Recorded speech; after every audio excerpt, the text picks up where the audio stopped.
안녕하십니까 여러분. 한일 간 비밀 합의로 공분을 샀던 위안부 합의에 대해서 문재인 대통령이 아주 강경한 입장을 밝혔습니다. 외교부 TF의 조사 결과 절차와 내용에 중대한 흠결이 나타난 만큼 이런 합의로는 위안부 문제를 해결할 수 없다고 했습니다. 재협상까지는 아니더라도 상황을 2년 전 합의 이전으로 되돌리겠다는 무효화의 뜻입니다. 오늘 첫 소식은 임명현 기자가 보도합니다.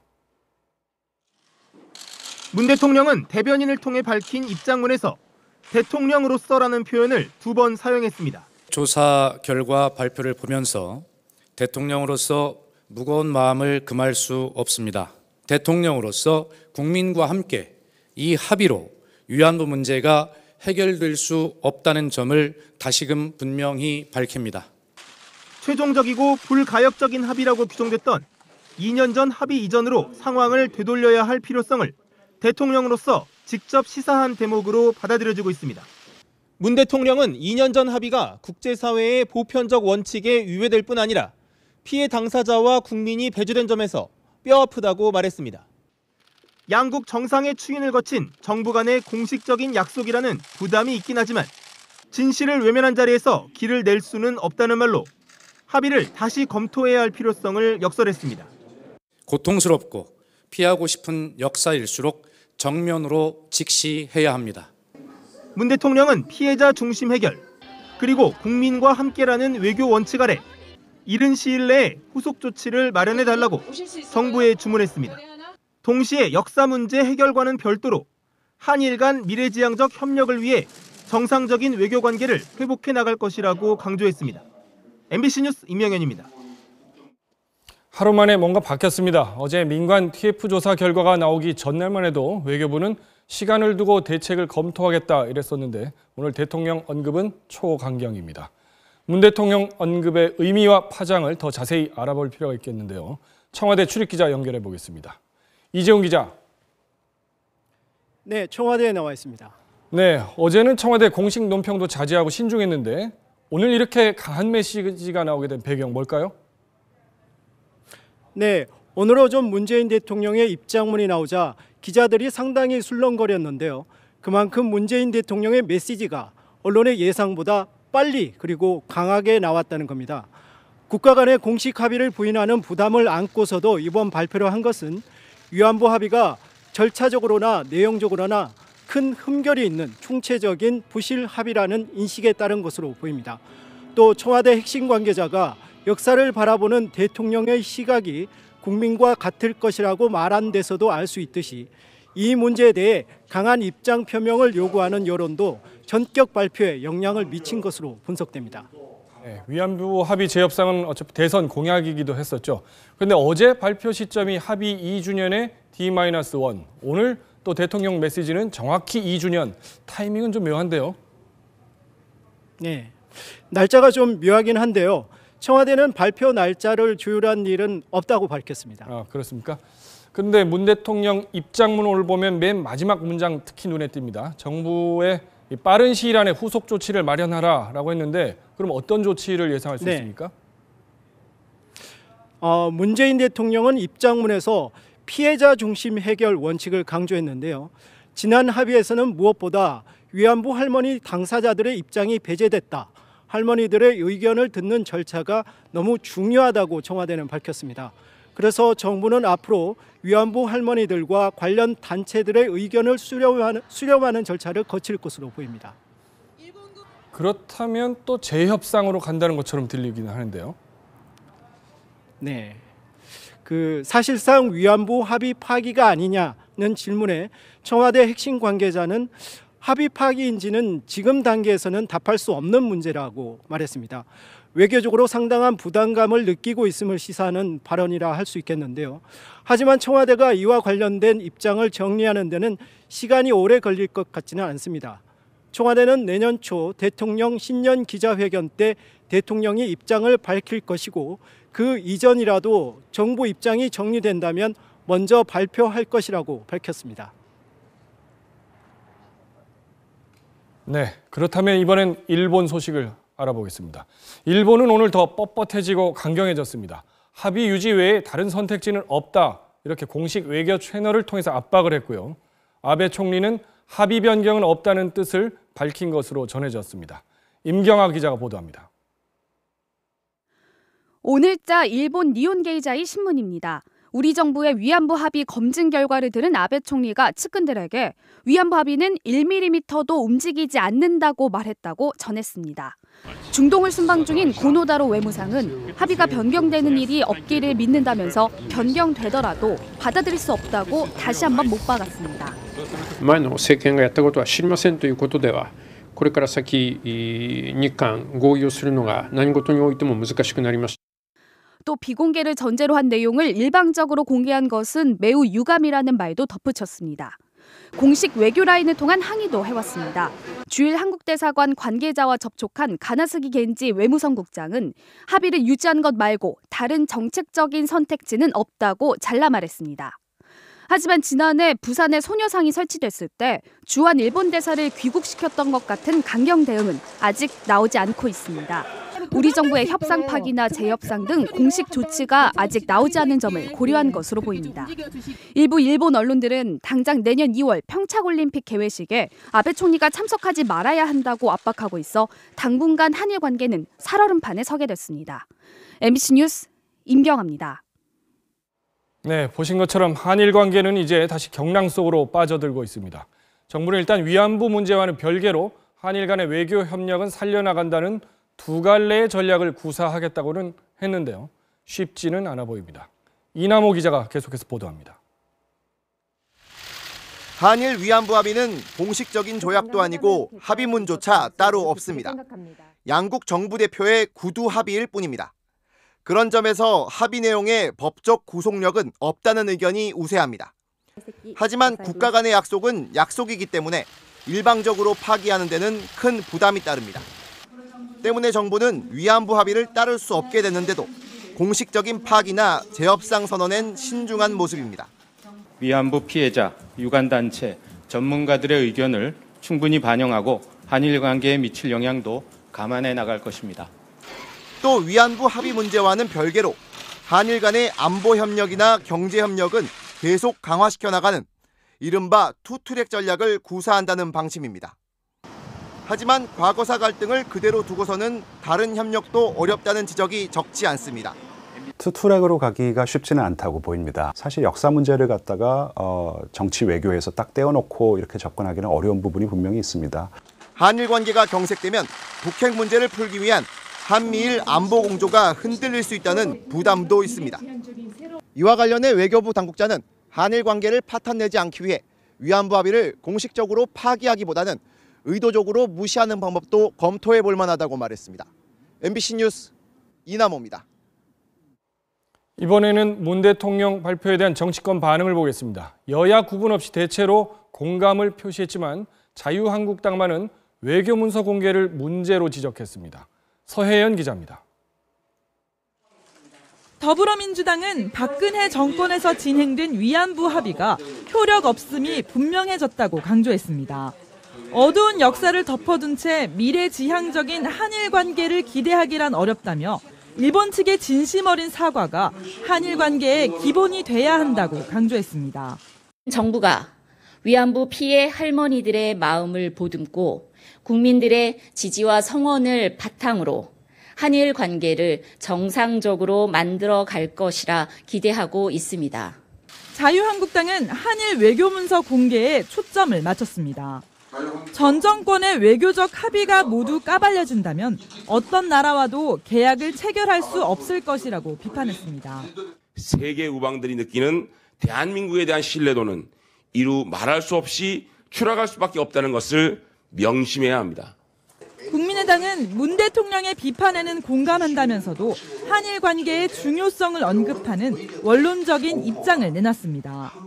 우리의 자존심이 지켜져야 하고 그러면서도 동시에 한일 관계가 미래지향적으로 발전되어야 한다는 것입니다. 바른정당은 대통령은 후보 시절 이미 재협상을 약속한 바 있다며 지금은 그 약속을 이행할 차례라고 강조했고, 정의당은 전 정권의 잘못된 합의를 바로잡겠다는 의지를 피력했다며 실행에 옮길 것을 촉구했습니다. MBC 뉴스 서혜연입니다. 네, 한일 위안부 협상 이면 합의가 알려진 이후 오늘 일본 대사관 앞에서는 합의 파기와 재협상을 요구하는 시민단체 집회가 연이어 열렸습니다. 시민단체 평화합의 네트워크와 대학생단체는 합의 파기를 요구하면서 문재인 대통령이 후보 시절 약속했던 재협상 공약을 지키라고 촉구했습니다. 지난해 설 연휴 마지막 날에 개성공단을 전면 중단하겠다는 발표가 갑작스럽게 나왔던 거 기억하실 겁니다. 이 결정이 공식 절차와 헌법도 무시한 박근혜 전 대통령의 일방적인 구두 지시였던 것으로 드러났습니다. 이런 중요한 결정을 하면서 박 전 대통령이 도대체 누구와 어떻게 상의했는지 궁금한데요. 엄지인 기자가 전해드립니다. 지난해 2월 북한이 광명성 4호를 쏘자 박근혜 정부는 개성공단 전면 중단을 발표합니다. 개성공단 자금이 북한의 핵과 미사일 개발에 이용되는 것을 막고 우리 기업들이 희생되지 않도록 하기 위해 개성공단을 전면 중단하기로 하였습니다. 당시 정부는 국가안전보장회의를 거쳐 이런 결정을 내렸다고 설명했습니다. 하지만 통일부 혁신위원회의 조사 결과는 달랐습니다. 국가안전보장회의가 열리기 이틀 전인 2월 8일 청와대 김규현 외교안보 수석은 이미 홍용표 통일부 장관에게 개성공단 철수를 통보했습니다. 박근혜 대통령의 지시라는 이유였습니다. 국가 중대사를 결정하려면 국무회의를 거쳐야 한다는 헌법 조항도, 대통령 지시는 문서를 남겨야 한다는 조항도 무시됐습니다. 단계적으로 중단하자는 통일부의 의견은 묵살됐습니다. 대통령의 일방적 구두 지시로 개성공단이 전면 중단되었다는 사실을 확인하였습니다. 박 전 대통령이 도대체 누구와 상의했는지 아무도 모르는 상황에서 이성한 전 미르재단 사무총장은 최순실 씨의 개입 의혹까지 폭로했습니다. 개성공단도 우선 최순실이 잡힙니다. 이런 보도까지 있지 않습니까? 어이가 없죠. 예. 정말 어이가 없는 얘기들. 통일부 혁신위원회는 대통령 기록물로 지정된 청와대 자료를 볼 수 없어서 박 전 대통령이 누구와 개성공단 문제를 상의했는지는 확인할 수 없었다고 밝혔습니다. MBC 뉴스 엄지인입니다.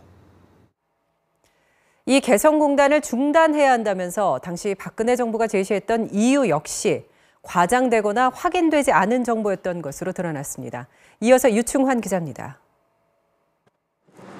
개성공단 중단을 갑작스럽게 발표한 정부는 당시 북한 근로자들의 임금이 핵과 미사일 개발에 쓰였다는 점을 문제 삼았습니다. 개성공단에 유입된 임금 등의 70%가 노동당 서기실에 상납된다는 당시 통일부 장관의 발언도 나왔습니다. 핵무기와 장거리 미사일을 고도화하는 데 쓰여진 것으로 보입니다. 하지만 정부가 제시한 근거는 신빙성이 별로 없었던 것으로 통일부 정책혁신위 조사 결과 드러났습니다. 관련 정보를 알만한 위치도 아니었던 탈북민의 일방적인 진술에 기초한 추측이었다는 겁니다. 국가정보원의 요청에 따라서 통일부가 발표를 수동적으로 하게 된 것이고. 하지만 근거 자료를 제공했던 국정원도 자금 전용의 직접적인 증거를 확인하지 못했다라고 문건에 표기할 정도였습니다. 혁신위는 북한 관련 정보가 악용된 경우도 적지 않았다고 밝혔습니다. 지난해 4월 국회의원 선거를 닷새 앞두고 공개된 중국 내 식당 여종업원 집단 탈북 사건이 대표적인 사례라는 겁니다. 해외에서 생활하며 한국 TV, 드라마, 영화, 인터넷 등을 통해 한국의 실상과 북한 체제 선전의 허구성을 알게 됐으며 혁신위는 대북 정부의 정치적 악용을 막기 위해 정보 공개와 관련한 명확한 원칙부터 세워야 한다고 강조했습니다. MBC 뉴스 유충환입니다. 개성공단 입주기업들은 설마 했던 일이 사실이었다며 분통을 터뜨리고 있습니다. 종사자 5만 명에 이르는 거대 공단이 대통령 말 한마디에 폐쇄된 겁니다. 기업들은 심각한 경영난을 겪고 있는데요. 김재경 기자가 만났습니다. 개성공단 폐쇄 후 2년, 생산 라인은 사라졌고 직원들은 일자리를 잃었습니다.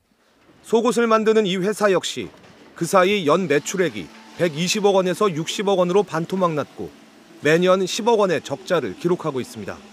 대통령의 구두 지시로 한마디에 이렇게 중단이 돼가지고 이 수많은 기업들이 피해를 보게 됐다 하는 부분에서 앞으로 기업들이 어떻게 대응해야 할지. 2년 전 공단이 폐쇄된 이후 티셔츠 한 장 생산 못하게 된 회사도 있습니다. 기업들한테 뭐 사형 선고하고 똑같은 거거든요. 그래서 진짜 대책도 없이 그냥 한순간에 무너지듯이 그냥 저희들은 이제 철수를 했고. 현재 개성공단 입주 기업 123곳 중 49곳은 생산 라인이 아예 멈춰섰습니다. 개성공단 기업협회 추산 피해액만 1조 5천억 원에 이릅니다. 개성공단 기업 비상대책위원회는 입장 자료를 내고 오늘 통일부 혁신위 발표로 개성공단 중단 과정이 사실상 위법하게 이루어졌다는 점이 확인된 것이라고 밝혔습니다. 법적 절차를 무시한 채 개성공단을 닫은 거가 확인된 거거든요. 공식적인 대국민 그런 사과 내지는 입장 발표가 선행되어져요. 또 원상복구 차원에서 개성공단을 재가동하고 중단 결정을 내린 관련자를 문책해야 한다고 요구했습니다. 한편 통일부는 혁신위 발표를 앞둔 이달 초 660억 원을 피해 기업들에게 특별 지원하는 조건으로 더 이상의 요구를 하지 못하도록 확약서를 받아간 것으로 확인됐습니다. 이에 따라 앞으로 추가 지원 등을 둘러싸고 논란이 일 것으로 예상됩니다. MBC 뉴스 김재경입니다. 효성그룹 조현준 회장이 이르면 다음 달 초 검찰에 소환될 것으로 보입니다. 효성그룹 수사는 2년 넘게 지지부진했었죠.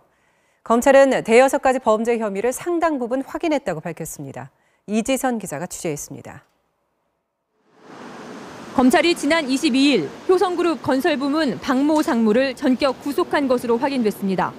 아파트 홈 네트워크 설비를 공급받는 과정에서 실체가 없는 회사 하나를 중간에 끼워 넣고 이른바 통행세를 받게 하는 방식으로 회사에 수년간 100억 원의 손해를 끼친 혐의입니다.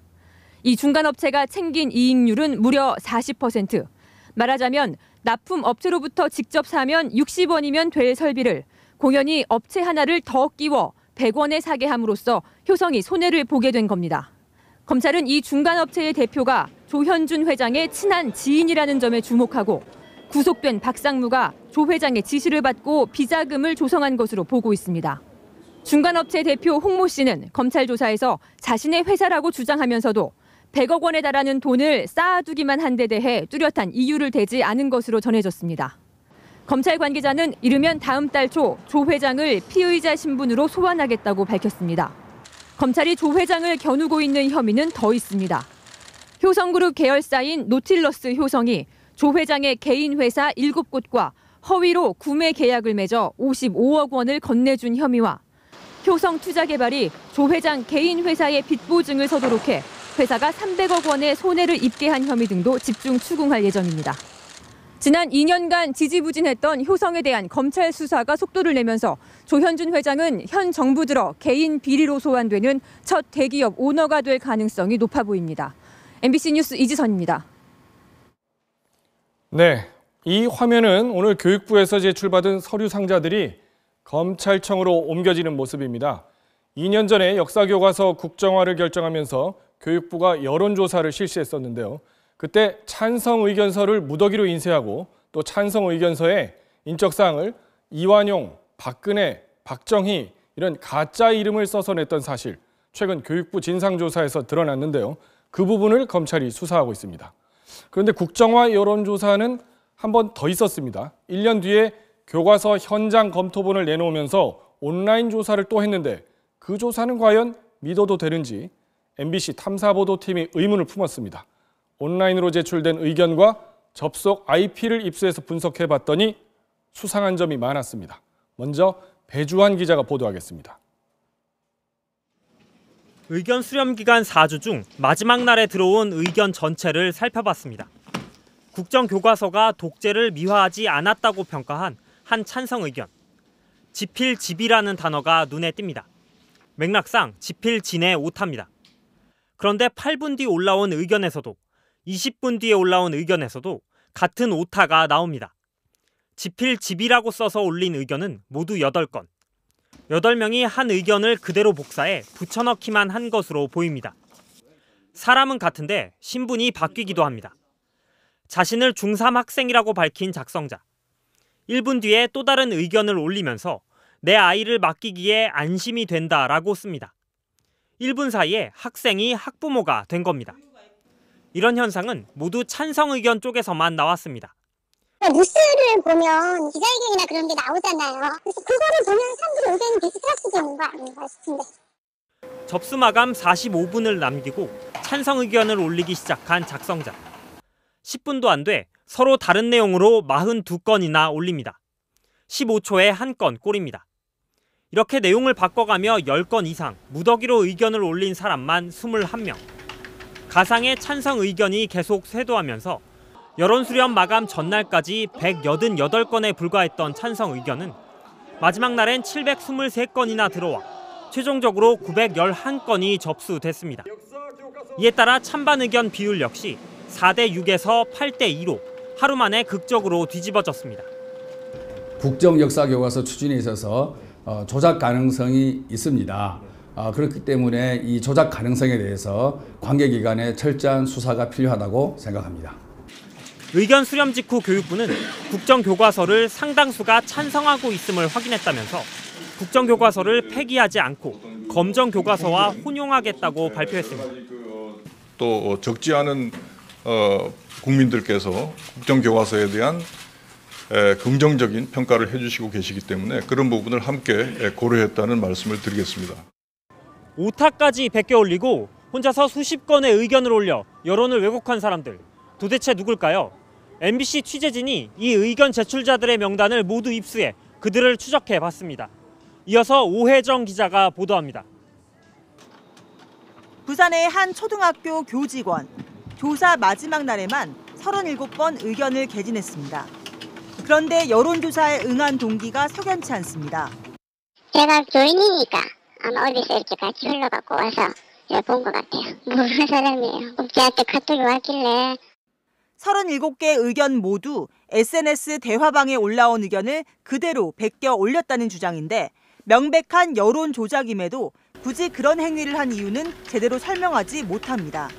워드 연습도 좀 하면서 이렇게 한 것 같아요. 제가 적은 그걸로 의견이 와서 그냥 제가 쳤지요. 그냥 이제 워드 연습하고 이렇게 하면서. 교과서 단원별로 조목조목 하루에만 16번이나 의견을 남긴 응답자. 알고 보니 국정역사교과서 찬성에 앞장선 보수 성향 학부모 단체 대표였습니다. 국정이라도 해서 이 역사교육을 바로잡아야 되겠다는 그런 마음으로 우리 학부모들이 지금 정말 원한 거예요. 이 응답자는 조사 마지막 날 SNS를 중심으로 참여를 독려하는 움직임이 있었다고 실토합니다. 카톡방에 그런 게 올라와 있으면 그거 이제 보고 그냥 하는 거죠. 오늘이 마지막이니까 오늘은 좀 접수를 해야 된다. 교육부 여론조사 웹페이지에 접속한 지역을 전수조사해봤습니다. 찬성 의견이 몰린 여론조사 마지막 날 하루 동안 1000건 넘게 접속한 곳만 6군데. 서울 광진구 자양동에서는 한 공간에서 저녁 9시에서 12시 사이에만 2200여 건의 접속이 이루어졌습니다. 여기서 작성된 글만 78건. 한 사람이 여러 번 입력할 수도 있고 또는 한 IP를 공유해서 여러 명이 입력할 수도 있거든요. 보통의 경우는 한 사람이 그렇게 많이 했을 거라고 추정되지는 않고요. 조직적인 개입과 왜곡으로 마지막 날 여론의 흐름을 뒤집었다는 의혹이 제기될 수밖에 없습니다. 네, 그러면 방금 리포트를 했던 오혜정 기자에게 두 가지만 더 보충 질문하겠습니다. 오 기자, 교육부가 문제 같은데 어떻게 저런 허술한 조사를 할 수가 있었죠? 네, 보시다시피 교육부는 한 사람이 다른 의견을 계속해서 올리거나 여러 사람이 같은 의견을 복사해서 붙여도 잡아내지 못했습니다. 네. 결국 대표성이 전혀 없는 조사를 근거로 국정역사교과서 혼용을 추진한 건데요. 교육부가 왜곡된 조사라는 점을 몰랐던 것인지 모른 척 한 것인지 철저한 조사가 필요해 보입니다. 네, 조사는 해봐야 될 텐데 네. 저렇게 엉터리 조사까지 했었는데 결국 역사교과서는 폐기가 됐고 그런데 후유증은 꽤 있는 것 같아요. 네, 그렇습니다. 시국 선언을 하면서 반대했던 교사들은 검찰에 고발됐고요. 대구 문명고에서는 학부모들이 이 교과서를 사용할 수 없다며 소송을 내기도 했습니다. 그렇죠. 이 국정 역사 교과서에 책정된 예산만 42억 원이 넘는데요. 42억 원. 네. 왜곡된 여론조사로 무리하게 정책을 추진하다 국론만 분열시킨 대표적인 사례로 남을 것 같습니다. 네, 그렇군요. 오 기자 잘 들었습니다. 네, 다음 소식입니다. 또 크레인 사고가 나서 사람이 죽고 다쳤습니다. 이번에는 건설용 타워 크레인이 아니라 건물 철거에 쓰이는 대형 크레인이었는데요. 이게 꺾이면서 근처 정류장에 서 있던 버스를 덮쳤습니다. 이지수 기자가 취재했습니다. 대형 크레인이 5톤짜리 굴삭기를 건물 위로 들어올립니다. 순간 쾅 하는 소리와 함께 크레인 자체가 그대로 옆으로 넘어갑니다. 70톤 크레인은 도로 쪽으로 꺾여 정류장에서 승객을 태우던 버스 위에 떨어졌습니다. 크레인이 버스를 덮치면서 차량 지붕이 완전히 부서지고 곳곳에 유리 파편이 흩어져 있습니다. 쿵 소리 나고 포크레인 떨어지고 그다음에 이거 넘어가면서 버스 덮치고. 이 사고로 버스에 타고 있던 50대 여성 승객 1명이 숨지고 15명이 다쳤습니다. 쾅 하고 그 가루 막 떨어지고 천장에서 막 이래서 죽는구나 느꼈죠. 앞으로 달려가고 뒤에서는 악소리가 나고. 크레인은 건물 폐기물 더미 위에서 작업 중이었습니다. 저게 70톤 크레인이에요. 70톤 중량을 들 수 있는 능력을 이야기하는 거예요. 현장에서 집안이 침하돼가지고 이게 크레인이 넘어진 사고. 이달 들어서만 경기도 용인, 평택에 이어 또다시 크레인 사망 사고가 발생해 5명이 숨졌습니다. 정부는 어제부터 전국 500개 건설 현장에 고정식 타워 크레인에 대한 일제 점검에 들어갔지만 오늘 사고가 난 것과 같은 이동식 크레인은 점검 대상에서 제외됐습니다. MBC 뉴스 이지수입니다. 국정원 특수활동비를 받은 혐의로 구속영장이 청구됐던 조윤선 전 청와대 정무수석이 법원의 영장 기각으로 오늘 풀려났습니다. 조 전 수석은 물론 구속영장을 기각한 판사의 이름이 오전 내내 실시간 검색어에 오를 정도로 높은 관심을 모았었는데요. 검찰도 강하게 반발했습니다. 곽승규 기자입니다. 구속영장 기각 이후 구치소를 나선 조윤선 전 수석. 질문이 쏟아졌지만 한마디도 하지 않았습니다. 두 번째 구속 피하게 되셨는데 심경한 말씀만 해주시죠. 구속영장 기각 이후 조 전 수석은 물론 영장 실질심사를 맡았던 오민석 영장전담판사의 이름까지 오전 내내 실시간 검색어 상위에 오를 정도로 관심이 쏠린 사안이었습니다. 오 판사는 영장을 기각하며 국정원 특수활동비를 받은 게 뇌물이 맞는지 다툴 여지가 있다는 점을 우선 지적했습니다.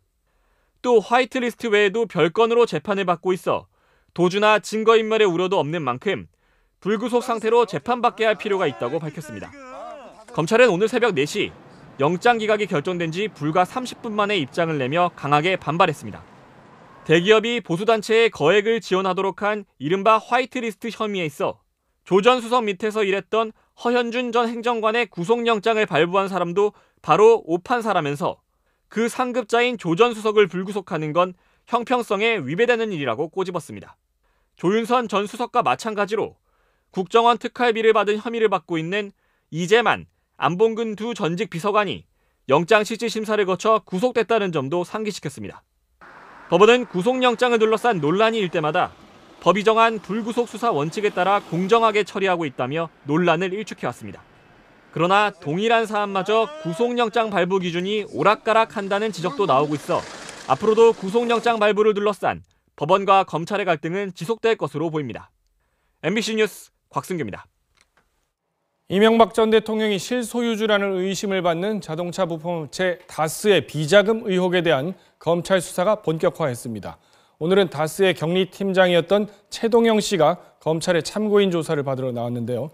이 전 대통령이 다스의 실소유주가 아니면 할 수 없는 이야기를 하는 것을 들었다고 했습니다. 최 씨의 주장을 잠시 들어보겠습니다. 하고 한번 찾아뵌 적이 있어요.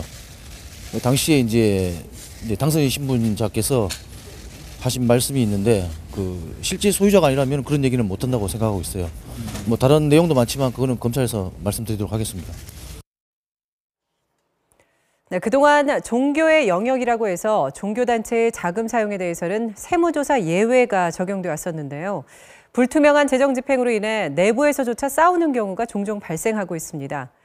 내년부터는 종교인에 대한 과세가 시작되는데 재정 사용이 투명하게 이루어질까요? 김주만 기자가 실태를 전해드립니다. 11조 등록 신도만 60만 명 가까이 된다는 한 대형교회입니다. 일요일에는 오전 7시부터 저녁까지 7차례 예배가 이렇게 열립니다. 하나님은 11조를 요구했습니다. 하나님께서는 온전한 11조를 드리는 자에게는 하늘에서 축복이 쏟아져 내려서 감당하지 못할 것입니다. 이 교회 안에 설치된 은행 현금 지급기는 4대. 예배가 끝나면 현금 지급기 앞에 긴 줄이 생깁니다. 11조를 낼 때도 번호표를 받고 기다려야 합니다.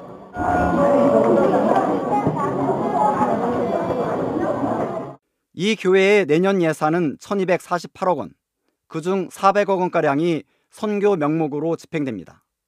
MBC가 확인한 2004년부터 2008년까지 조모 담임 목사 1명에게 지급한 선교비는 월 10억 원, 5년 동안 500억 원입니다. 모두 현금으로 세금은 물론 세무조사도 받지 않는 돈입니다.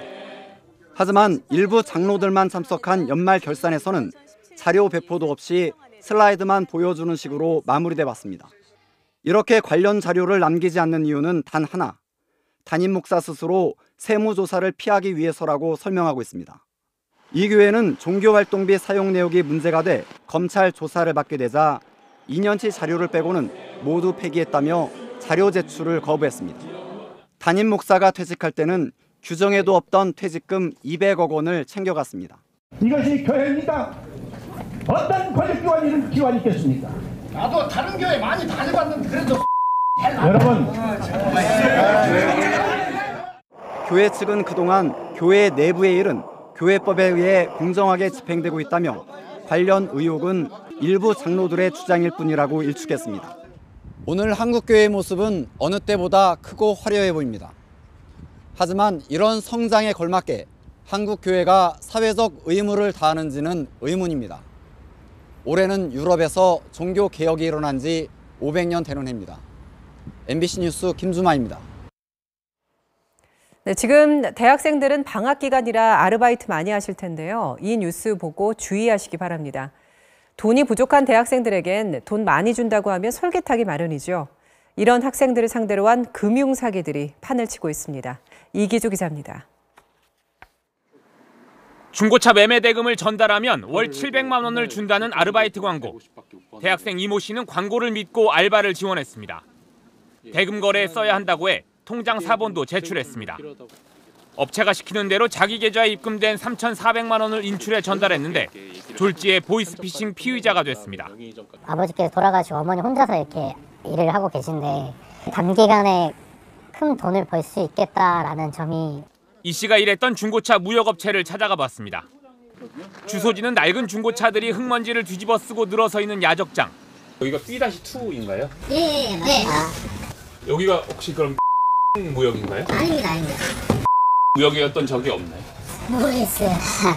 컨테이너나 폐버스 사무실이 전부인 업체 300여 곳을 뒤졌지만 결국 찾지 못했습니다. 제가 알기로는 모릅니다. 없습니다. 무역은 없습니다. 사흘에 240만 원을 준다는 고액 알바 광고. 직접 전화를 걸어봤습니다. 업무를 설명하는가 싶더니 다짜고짜 체크카드를 요구합니다. 그럼 제가 한 장 드리면 전 얼마 받아요? 한 장에는 이제 하루에 80만 원씩. 사무실에 찾아가겠다고 하자 본색을 드러냅니다. 와도 일단 모른 척을 해드릴 거예요. 왜냐면 고객께서 뭐 경찰인지 금감원에서 오신지 저희는 모르잖아요. 저희는 불법이죠. 금융감독원이 지난 2년간 금융사기에 이용된 계좌의 명의자를 분석한 결과 대학생과 취업준비생이 몰려있는 20대가 24%로 가장 많았습니다. 타인에게 통장을 대여하거나 양도하면 형사 책임이 있고요. 그리고 피해자에 대해서 손해배상 책임이 있습니다. 금융사기범들이 빚에 떠밀린 20대들을 쉬운 먹잇감으로 노리고 있는 겁니다. 빚더미와 그리고 범죄 기록을 갖고 가게 될 때 개개인의 어떠한 문제라기보다 전반적인 사회 문제로. 지난해 학자금 대출 체납액은 154억 원, 3년간 2배 가까이 증가했습니다. MBC 뉴스 이기주입니다. 불에 타고 있는 한 여성의 사진. 이 사진 속 여성은 미얀마 민주화의 영웅이자 1991년 노벨 평화상 수상자인 아웅산 수치 여사입니다. 하지만 지금 그녀에겐 학살의 방관자다, 노벨 평화상을 박탈해야 한다는 비난이 쏟아지고 있습니다. 평화와 인권의 상징이었던 그녀는 어쩌다 인종학살의 공범으로 추락하게 된 걸까요? 그 배경엔 로힝야 사태가 있습니다. 대체 무슨 일이 벌어졌던 건지 먼저 강나림 기자가 보도합니다. 바둥거리는 아이를 높이 들어올리고 목까지 차오른 강물을 헤치고 나갑니다. 미얀마군을 피해 방글라데시 난민촌으로 향하는 로힝야족들입니다. 지난 8월 미얀마군은 로힝야족 반군을 토벌한다는 명목으로 공격을 시작했습니다. 하지만 실상은 인종 청소에 가까운 무차별 학살이 벌어지고 있습니다. 지난 넉 달 동안 사망한 로힝야족은 만여 명. 이 가운데 5살 미만의 아이들도 1,000명이 넘는 것으로 알려졌습니다. They would then come and shoot people, individuals or in groups, but also, or they would set fire to the houses, so the people living inside those houses would be burned to death. 목숨을 걸고 국경을 넘은 로힝야족은 65만 명. 하지만 난민촌 역시 또 다른 지옥입니다. 식수와 음식은 동나고 전염병도 빠르게 번지면서 128명의 어린이가 디프테리아로 숨졌습니다.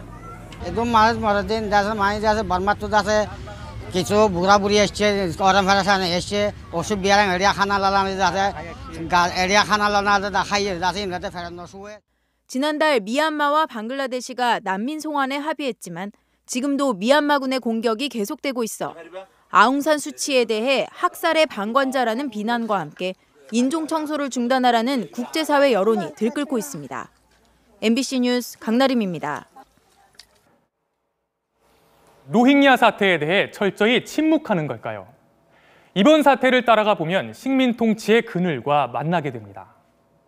로힝야족이 살고 있는 라카인주는 미얀마와 방글라데시의 접경지인데요.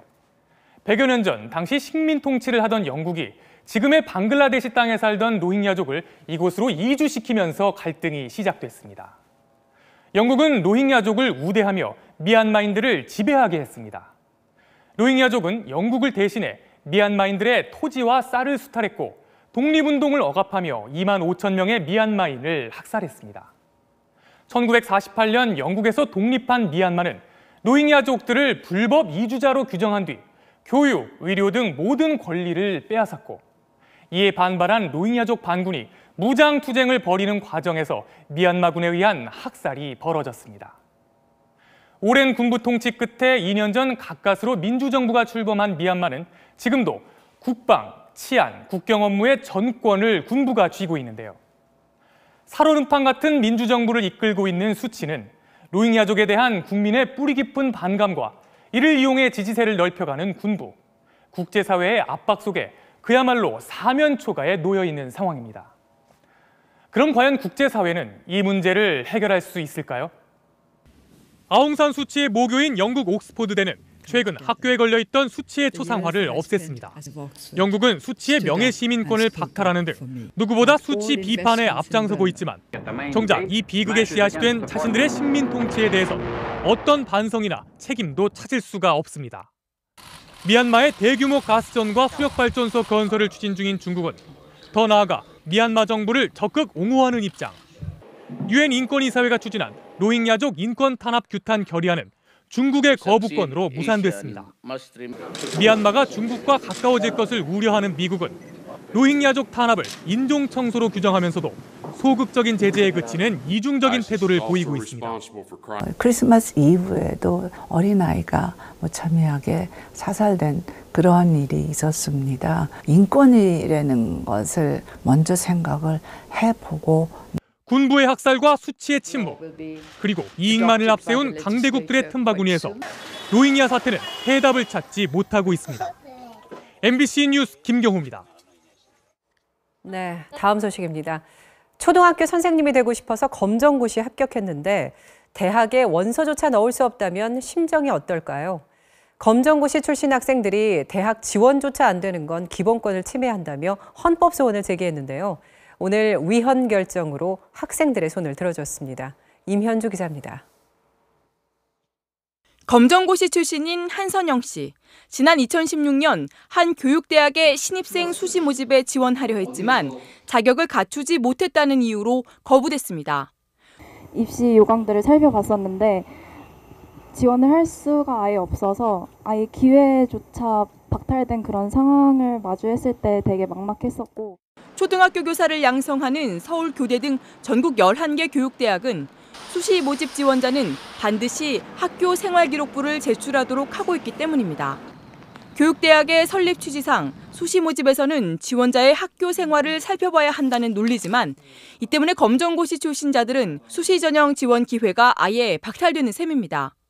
이에 한씨 등 7명은 교대의 입시 요강이 자신들의 기본권을 침해하고 있다며 헌법 소원을 제기했고 헌법재판소는 오늘 재판관 전원 일치의 의견으로 검정고시 출신자의 수시 전형 지원 제한은 위헌이라고 결정했습니다.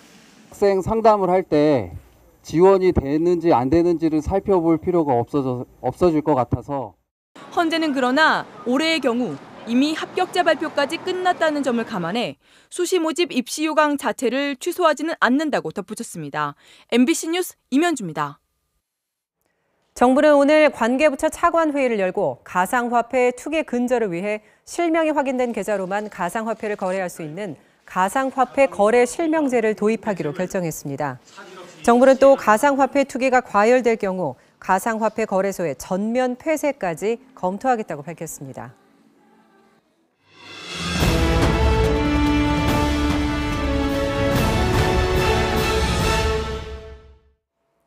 MBC 뉴스는 해를 넘겨도 우리 사회가 잊지 말았으면 하는 사람들의 이야기를 전해드리고자 합니다. 오늘 두 번째 시간인데요. 2009년 쌍용차 사태 기억하시죠? 무려 2,600여 명이 해고됐고 이후 많은 사람들이 목숨을 잃었습니다. 아직도 싸우고 있는 사람들, 그리고 복직한 사람들의 이야기입니다. 정동훈 기자입니다. 정리해고 2,646명. 일방적 해고 통보에 맞선 77일간의 파업은 공권력 앞에 무너졌습니다. 8년이 지나 인도의 거리에 선 노조원, 대주주인 마힌드라 그룹 회장에게 복직을 호소하기 위해 찾아왔지만 경비원에 쫓겨 작은 현수막 하나 펼쳐 보이기 어렵습니다. 명확한 입장을 확인하기 전까지는 저희는 이곳 문방에 남아있을 것입니다. 같은 시각 한국의 공장 앞은 교대 근무를 하는 노동자들로 활기가 넘칩니다. 아니 고생했어요. 잘 잤어? 예. 들어가세요. 먼저 복직한 동료들도 해직자를 볼 때마다 마음이 아픕니다. 일부만 이렇게 선별해서 복직을 하는 것에 대한 큰 마음의 짐이 있었습니다. 1인 시위가 끝나면 50대 가장은 날품을 팔러 나가야 합니다. 위험하고 고되지만 파업 해고자를 받아주는 것은 화물선 하역장뿐이었습니다. 숨을 마음대로 못 쉬니까 그게 힘들어요. 쌍용차의 세주인이 된 인도의 다국적 기업은 복직을 약속했지만 복직 희망자 1,400여 명 가운데 실제 복직된 사람은 102명뿐. 회사가 일단 영리가 해야만이 그분들도 들어올 직장이 있는 거지 않습니까? 그 사이 해고자와 이들의 가족 29명은 스스로 목숨을 끊거나 돌연사했습니다. 해고자 19은 불면증과 우울증을 한 번쯤 겪었습니다. 그래도 언젠간 돌아갈 거라는 희망으로 오늘을 버티고 있습니다. MBC 뉴스 정동훈입니다.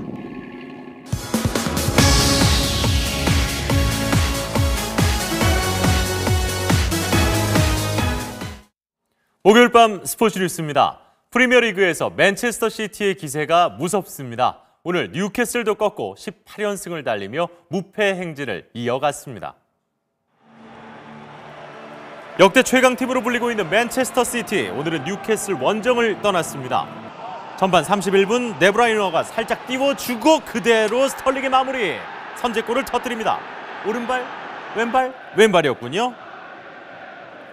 3분 뒤에는 실점의 위기도 있었는데요. 에런이 그대로 톡 찍어준 이걸 막아내는군요. 오타멘디입니다. 완벽한 골이 될 수 있었는데 극적인 수비로 1대0 승리를 만들어냅니다. 추가골이 나오진 않았지만 프리미어리그 최다인 18연승을 이어갔는데요.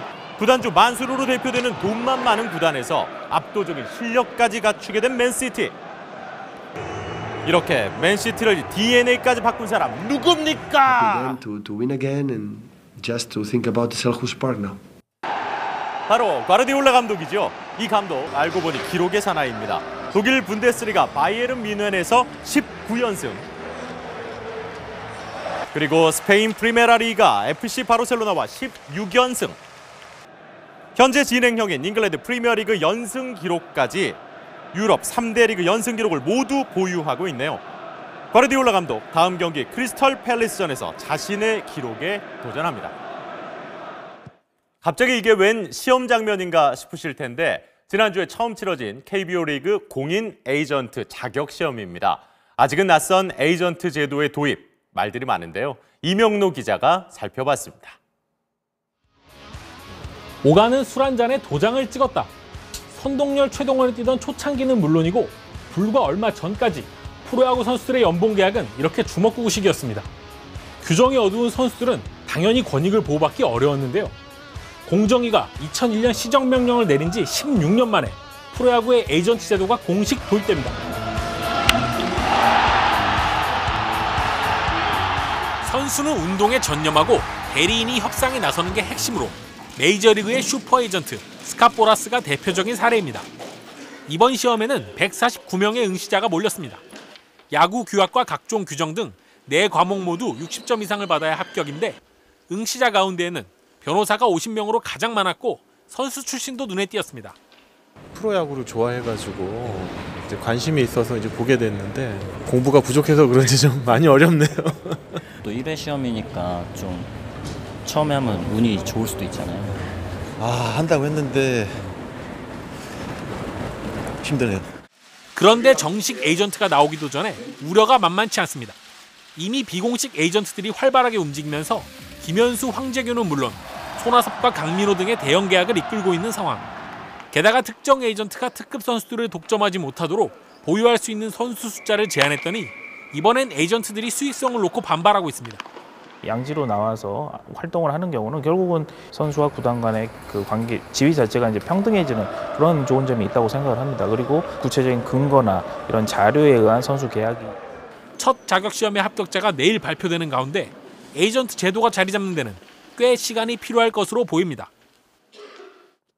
기아뿐 아니라 많은 야구 팬들이 궁금해하셨죠. 양현종 선수의 계약 결국 해가 바뀌기 전에 8억 원이 오른 23억 원의 연봉 계약을 마쳤습니다.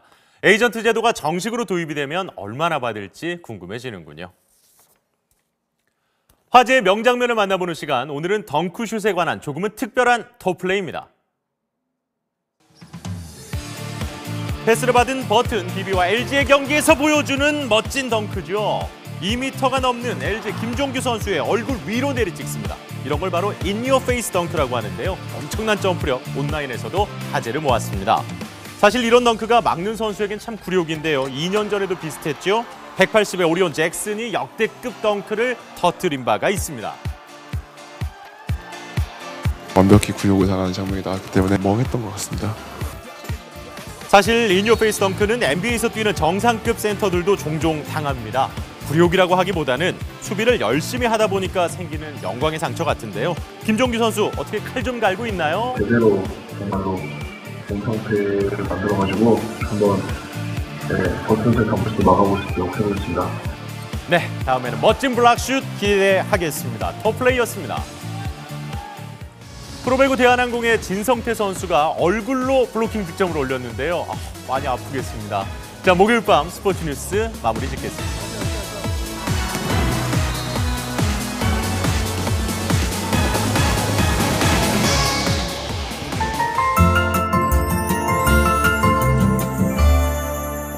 다시 공기가 탁해지고 있습니다. 지금 공기 순환이 원활하지 않기 때문인데요. 내일 오후부턴 바람을 타고 외부 오염물질까지 유입돼 미세먼지 농도가 더 짙어지겠습니다. 내일 서울 등 수도권과 강원 영서, 충북 지역은 종일 나쁨 수준을 보이겠고요. 내일은 특히 몸에 더 해로운 초미세먼지가 높게 나타나겠습니다. 호흡기 관리 잘 해주셔야겠습니다. 새벽엔 중부 곳곳에 눈도 날리겠습니다. 경기 남부 등 일부 지역에는 눈이 조금 쌓이기도 하겠고요. 올해 마지막 주말엔 눈 소식 있습니다. 특히 중부지방 곳곳엔 눈이 쏟아질 것으로 보여서 불편이 우려됩니다. 현재 위성 영상입니다. 지금 중부지방 곳곳으로는 낮은 구름이 가득합니다. 내일 새벽까지는 약한 눈구름대도 발달하겠습니다. 내일 기온은 오늘보다 더 높아집니다. 서울의 아침 기온은 0도, 한낮엔 6도가 예상되고요. 동쪽 지역은 강릉과 대구의 한낮 기온이 10도까지 오르겠습니다. 남부지방도 한낮엔 전주 9도, 부산은 12도까지 오르는 등 10도 안팎을 보이겠습니다. 물결은 당분간 동해 먼바다를 중심으로 조금 높게 일겠습니다. 올해 마지막 날인 일요일에는 일부 해안가를 제외한 대부분 지역에서 구름 사이로 해넘이를 감상할 수 있겠습니다. 날씨였습니다.